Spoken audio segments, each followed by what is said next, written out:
बिस्मिल्लाहिर्रहमानिर्रहीम। अस्सलाम वालेकुम। अल्लाह ने जावेद चौधरी के मुंह से सच उगलवाना था, उगलवा दिया। जावेद चौधरी वो बंदा है जो बाजवा का राइट हैंड है, जिन ताकतों का ये मोहरा है वो आप सबको पता है। अब जावेद चौधरी को बंद कमरों में बताया गया कि इमरान खान को हम इसलिए नहीं आने दे रहे कि इसने आके हमें फांसियां देनी है, इसने इंतकाम लेना है और इसने छोड़ना नहीं। ये बात इमरान खान ऑलरेडी अपनी तकरीर में कर चुके हैं। जावेद चौधरी के मुंह से वो बात निकल गई है सच, लेकिन उसमें उन्होंने इमरान खान पर तनकीद भी की, साथ आम लोगों को भी कहा, बिजनेसमैनों को भी नहीं छोड़ेंगे वो। लेकिन असल बात उनके मुंह से निकल गई, उन्होंने कहा जी इसने कमीशन बनाकर फांसियां देनी है। अब वो कमीशन किसके ऊपर है? अमरीकी साइफर पर है। इमरान खान ऑलरेडी कह चुके हैं कि बाजवा ने तकरीर की, इसका कोर्ट मार्शल होना चाहिए। अरशद शरीफ के ऊपर है, अपने ऊपर जो हमला है वो है। फिर इसके अलावा ये सारी सूरत यार वो इतना खतरनाक होगा कि इन सब की बंद कमरों में चीखें निकल रही हैं। और आज जावेद चौधरी ने एस्टैब्लिशमेंट को भी कह दिया कि अब आप रोक नहीं पाएंगे उसको, ना धांधली कर सकेंगे ना कुछ होगा और खेल खत्म है। क्या जावेद चौधरी ने बात की? आपने इसकी बातों में बिटवीन द लाइन समझना है कि इसको बंद कमरों में क्या कहा गया, फिर आपको अंदाजा होगा। सुनते जाइए जरा एंड तक। और उस वक्त भी इमरान खान साहब डिलीवर नहीं कर सके। आप देख लें, कोई एक शुबा बता दें कि जिसमें इमरान खान साहब ने मुल्क को सीधा कर दिया, या जिसको हम मिसाली कह सकते हैं। हर इशू अल्टीमेटली ऐसा ही महसूस होता था कि इमरान खान साहब कह देते हैं, निकलता उसके अंदर कुछ नहीं। और यह भी एक फैक्ट है कि अगर इमरान खान साहब मजीद 6 महीने निकाल जाते तो इनकी पार्टी बुरी तरह तबाह हो जाती, फिर ये अगला इलेक्शन लड़ने के काबिल ना रहते। लेकिन जाहिर है जब इनको हटा दिया गया तो अचानक पीडीएम आई। पीडीएम बदकिस्मती से उतना परफॉर्म नहीं कर सकी जितना इनसे तवक्को थे, और उससे इमरान खान साहब की पॉपुलैरिटी में मजीद इजाफा हो गया। और इसी चीज़ को अगर सामने रखा जाए तो याद रखें कि इमरान खान साहब के साथ वही लोग हैं जो उससे पहले थे, और उन्हीं लोगों ने उस गवर्नमेंट का बेड़ा गर्क कर दिया था। आज भी वही हैं। इमरान खान साहब जब उन्हीं लोगों के साथ वापस आएंगे तो वो लोग को बेहतर काम नहीं कर सकेंगे, को कमाल नहीं कर सकेंगे। और सेम इसी तरह इमरान खान साहब जब इस बार आएंगे तो इनके ऊपर यहाँ पे इंतकाम का भूत भी सवार होगा। ये वाकई फांसियाँ लगाना शुरू कर देंगे, ये लोगों को पकड़ पकड़ जेलों में डाल दें, ये बड़े बड़े कमीशन बनाएंगे और उसमें हर मोअज़्ज़ज़ आदमी को पकड़ के उसको सजा देना शुरू कर दें। आधा मीडिया बंद कर देंगे, क्योंकि इमरान खान साहब का पक्का इरादा है कि हर वो चैनल जो इनको नहीं दिखाता था या जिनकी पॉलिसी इनको पसंद नहीं थी उन सबको बंद कर देंगे।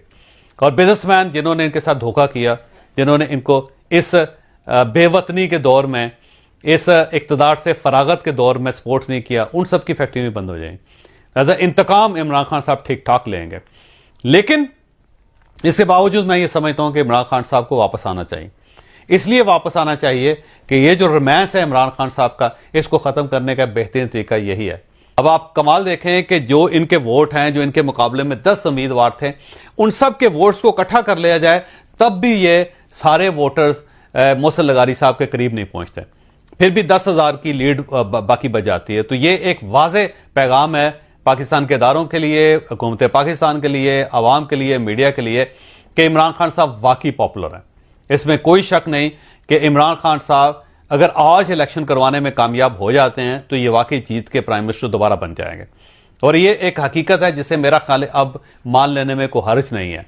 इमरान खान साहब वाकई पॉपुलर हैं, और इस जीत ने इमरान खान साहब की जो पॉपुलैरिटी उसके ऊपर एक और मोहर लगा दी। क्योंकि इससे पहले आप देख लीजिए कि कितने इश्यूज इमरान खान साहब के, कितनी मुहिमें इमरान खान साहब की, कितनी तहरीकें इमरान खान साहब की नाकाम हुई, लेकिन इसके बावजूद लोगों ने इमरान खान साहब को वोट दिया। आप ये देखें, जेल भरो तहरीक कामयाब नहीं हो सकी, बुरी तरह पिट गई, लेकिन लोगों ने मोहसिन लगारी को वोट दे दिए। इससे पहले आप देख लें, पंजाब असम्बली, खैबर पख्तूनख्वा असम्बली का तोड़ने का इमरान खान को कोई फायदा नहीं हुआ, लेकिन इसके बावजूद मोहसिन लगारी को वोट पड़ गए। और इससे पहले आप देख लें, जो धरने दिए गए, जो एहतजाज किए गए, उसमें भी इमरान खान साहब को खास कामयाबी नहीं हुई। जो अहदाफ वो हासिल करना चाहते थे वो अहदाफ हासिल नहीं कर सके, लेकिन इसके बावजूद अवाम ने मोहसिन लगारी को वोट दिया। पूरी जो रियासत पाकिस्तान है उसकी तरफ से इमरान खान के खिलाफ जितनी कार्रवाई हो रही हैं और जिस तरह उनके लोगों को गिरफ्तार किया जा रहा है, उसको भी अवाम ने मुस्तरद कर दिया। और करैक्टर असैसिनेशन की जो तहरीकें चल रही हैं, जो कुछ कीचड़ उछाला जा रहा है, उस सारे मामले में भी लोगों ने इसके बावजूद इमरान खान को वोट दे दिया। तो लिहाजा एक हकीकत है कि इमरान खान का वोटर इंटैक्ट भी है और वो पहले से ज़्यादा इमरान खान के ऊपर ट्रस्ट भी कर रहा है। अब सवाल फिर वही है कि क्या इमरान खान साहब इस सारी सूरत हाल में वोट की बेस पे दोबारा इक़्तिदार में आ सकते हैं या नहीं आ सकते। तो मेरा पहला ख्याल तो यह है कि अगर इलेक्शन हो जाए, अगर वाकई इलेक्शन हो जाएं तो इमरान खान साहब दोबारा इक़्तिदार में आ सकते हैं, लेकिन इलेक्शंस फेयर एंड फ्री होने चाहिए। और यहां पे मैं ये भी बताता चलूं कि अब शायद आने वाले दिनों में इलेक्शन को रिग करना इतना आसान नहीं होगा, क्योंकि अगर आसान होता तो ये मोहसिन लगारी साहब ना जीतते, या उससे पहले पंजाब के जो 6 MPs थे, जो हमजा शहबाज साहब की क़यादत के अंदर इलेक्शन हो रहा था, उस वक्त भी पाकिस्तान मुस्लिम लीग नून धांधली करके उनको हरवा के अपनी सीट बचा सकती थी, वो चीफ मिनिस्ट्री बचा सकती थी, लेकिन उस वक्त भी ये काम नहीं हो सका। इसका मतलब ये हुआ कि सिस्टम के अंदर कहीं ना कहीं कोई चीज़ ऐसी आ गई है कि अब आप धांधली आसानी से नहीं कर सकेंगे। और जब ये मोहसिन लगारी का इलेक्शन हुआ तो उसके बाद मैं बार बार ये कह रहा हूं कि ये देखें, ये इलेक्शन भी उसी इलेक्शन कमिश्नर ने करवाया जिस पे इमरान खान साहब को एतमाद नहीं, जिसके बारे में इमरान खान साहब ये कह रहे हैं कि ये मरियम नवाज साहिबा से डायरेक्शन लेते हैं, ये पाकिस्तान मुस्लिम लीग नून के बंदे हैं। तो उसी ने जब ये इलेक्शन करवा दिया और उस इलेक्शन में इमरान खान साहब जीत गए, तो मेरा ख्याल ये है कि इलेक्शन कमिश्नर को अब बरी कर देना चाहिए।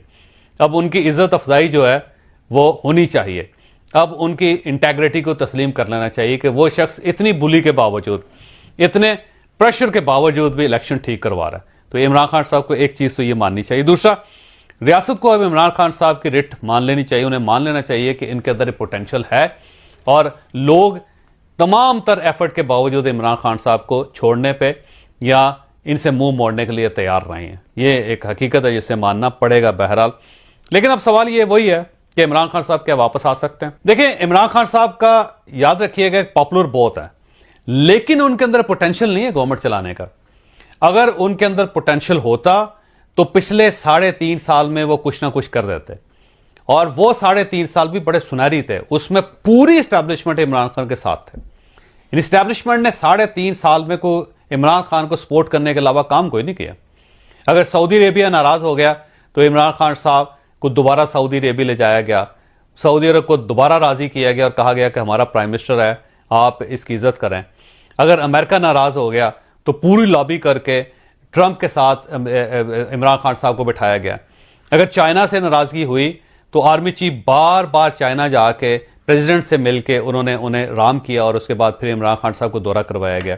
अगर कतर की तरफ से रेजर्वेशंस आई या कतर ने इमरान खान साहब से मुंह मोड़ लिया तो फिर दोबारा कतर के साथ बाकायदा सफारतकारी करके वहां पे एक मिलिट्री डिप्लोमेसी करके उनको फिर राजी किया और किया गया, और फिर इमरान खान साहब को कतर के शाह के साथ बिठाया गया। हर जगह पे जहां पे पार्लियामेंट काम नहीं कर रही, किसी जगह बिल पास करवाना है, सेनेट के अंदर कोई ऐसा मामला आ गया कि वो चेयरमैन को हटाना चाहते हैं, इमरान खान साहब ने एतमाद का वोट लेना है, तो कोई भी ऐसा इशू नहीं था कि जिसमें फौज ने इमरान खान साहब को सपोर्ट ना किया। बल्कि ऐसा मीडिया या ऐसे एंकर पर्सन या ऐसे जर्नलिस्ट जिनसे इमरान खान साहब की तबीयत खराब हो जाती थी, उनको देखने से या उनकी बातें सुनने से या उनको पढ़ने से, उनको भी पकड़ के जेलों में डाल दिया गया था। और इसके साथ साथ ऐसे वजीर इमरान खान साहब के जो काम नहीं कर रहे थे या जिनसे पार्टी को खतरा हो सकता था, उनको भी पकड़ पकड़ के उठा के फेंटा लगा के जेलों में फेंक के सीधा किया गया। पूरी अपोजिशन को उठा के हर वो शख्स जो इमरान खान साहब को जचता नहीं था उनकी आंखों में, उसको गिरफ्तार करके नैब की अदालत में फेंक दिया गया, नैब की जेल में फेंक दिया गया, और वो 90 दिन बल्कि 2 साल, 2.5 साल वो जेलों में रहे। और वो कुछ ऐसे कैदी भी बनाए गए जो कैद तन्हाई का शिकार रहे, कुछ ऐसे लोग भी थे जिन्हें मौत की चक्कियों में रखा गया, या उसमें शायद खाकान अब्बासी साहब शामिल हैं। तो ये सब कुछ किया गया इमरान खान के लिए। और जब मियां नवाज शरीफ साहब से इमरान खान के इक़्तिदार को खतरा महसूस हुआ तो मियां नवाज शरीफ की रिपोर्ट्स बना के उनको इस मुल्क से बाहर भी भिजवा दिया गया, आसिफ अली जरदारी के साथ उनकी सुलह करवा दी गई। तो ये सारी चीजें जो हैं वो आज